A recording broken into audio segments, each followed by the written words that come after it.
I'm working on an article for Food Network magazine about flavor. I promised them 3 recipes, 2 down, 1 to go.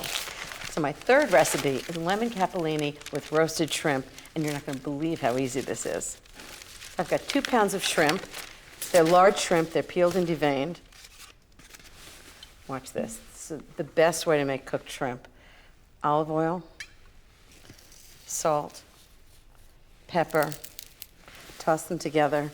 Forget big pots of boiling water. This makes the most flavorful shrimp.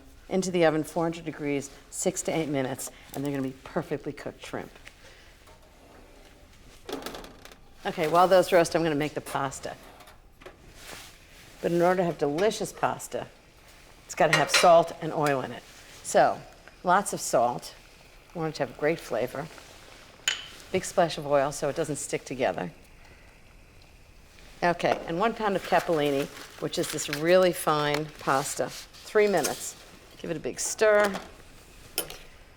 Okay, while that cooks, I'm going to make the sauce. And this is really easy. 4 tablespoons of olive oil, 4 tablespoons of butter for flavor. Always tastes better. I'm going to do the zest and juice of 2 lemons. And all the oils and the zest are going to get into the pasta. It's going to be fantastic. Okay, so that's the lemon zest. Now that just the juice. I'm going to do the juice of 2 lemons. So this is a double hit of lemon. Okay, 2 teaspoons of salt. Make sure it really tastes lemony. 1 teaspoon of pepper. And I mean, that's the sauce. How easy is that? I'm just going to drain the pasta and put it right into the sauce. I love making the sauce in a big pan and then putting the pasta in, because then it sort of soaks in. You can cook it for a minute together. Whoa.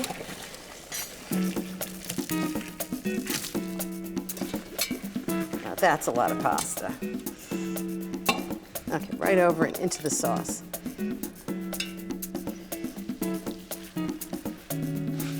Okay. Just toss it all together. I'm just going to cook here for a second while I go get the shrimp. Amazing, 7 minutes and it does it perfectly. So right into the pan, toss them all together. Give it a little toss. Yeah. Oh, this looks great. I think I'm just going to send them a photograph of the entire pan, but a little bit of lemon zest on the top so it looks like lemon. Do we think there's enough lemon in this? Okay, ready for its close-up. So one of the perks of my job is I get to eat what I test. Why do I think the photographers in New York will be doing the same thing? Quint, are you ready for me, hon? Yep, bring it on over. Bring it on? Okay, coming in. What looks strange? Looks good. When do we eat? As soon as you take a As picture. soon as I get this shot done. We're a little Hurry it hungry. along. That's Oh, I all like good. that. Looks good. That one's I think working. it looks good. What do you think, Sue? So we can have this for lunch? Yep, let's get it. Woohoo! Let's eat.